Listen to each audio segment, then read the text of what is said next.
इस बीच एक बड़ी खबर आपको बताएंगे। केंद्रीय मंत्री जीतन राम मांझी की बहू की हुई है अब राजनीति में एंट्री। हमने इमामगंज सीट से दीपा मांझी को टिकट दिया है। बिहार सरकार में मंत्री संतोष सुमन की पत्नी है दीपा मांझी। उपचुनाव में इमामगंज सीट से एनडीए की उम्मीदवार वो बनी है और इसी के साथ उनका राजनीति में डेब्यू हुआ है। केंद्रीय मंत्री जीतन राम मांझी की बहू है जिनकी अब राजनीति में एंट्री हो गई है और उन्हें प्रत्याशी बनाया है इमामगंज सीट से। दीपा मांझी उनका नाम है।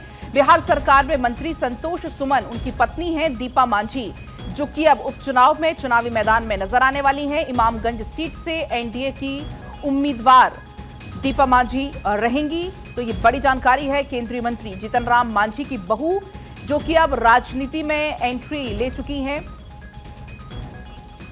हमने इमामगंज सीट से उनको चुनावी मैदान में उतारा है, उनको टिकट दिया है। इसी बीच सर्वेश हमारे साथ जुड़ गए हैं फोन लाइन पर। सर्वेश, केंद्रीय मंत्री जीतन राम मांझी की बहू की भी अब राजनीति में एंट्री हो गई है।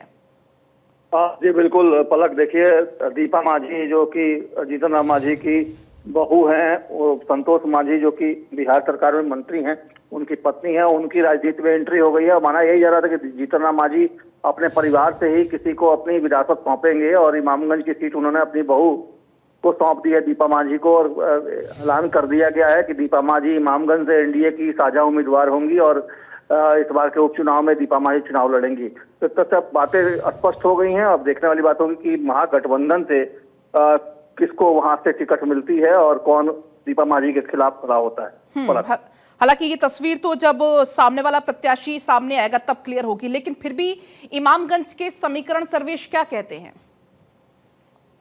देखिए, इमामगंज सीट जीतन राम मांझी की पारंपरिक सीट है। वहां से उन्होंने जीत दर्ज की थी और वहां से जीतने के बाद फिर उन्होंने लोकसभा का चुनाव लड़ा था, जिसमें गया से उन्होंने लोकसभा सीट का चुनाव जीता था। उसके बाद से कहा यही जा रहा था कि इमामगंज सीट से जीतन राम मांझी के परिवार का ही कोई सदस्य चुनाव लड़ेगा। हालांकि इमामगंज सीट के बारे में कहा जाए तो इमामगंज सीट शुरू से ही देखा जाए तो कभी महागठबंधन कांग्रेस के पास कभी रहा है, कभी आरजेडी के कैंडिडेट के पास रहा है, तो कभी एनडीए के कैंडिडेट के पाले में आया है। लेकिन पिछली बार के चुनाव में जिस तरीके जीतन राम मांझी वहां खड़े हुए, उन्होंने सबको पटखनी देते हुए उस चुनाव को जीता था विधानसभा के चुनाव में इमामगंज का। और उसके बाद जब वो लोकसभा के चुनाव में प्रत्याशी बने तो वहां से उन्होंने जीत दर्ज की। तो निश्चित तौर पर एक तरह से रोचक मुकाबला होगा। तो प्रशांत किशोर की पार्टी भी अब कूद पड़ी है। निश्चित तौर पर त्रिकोणीय मुकाबला देखने को मिलेगा। चलिए ठीक है, बहुत शुक्रिया आपका सर्वेश तमाम जानकारी के लिए।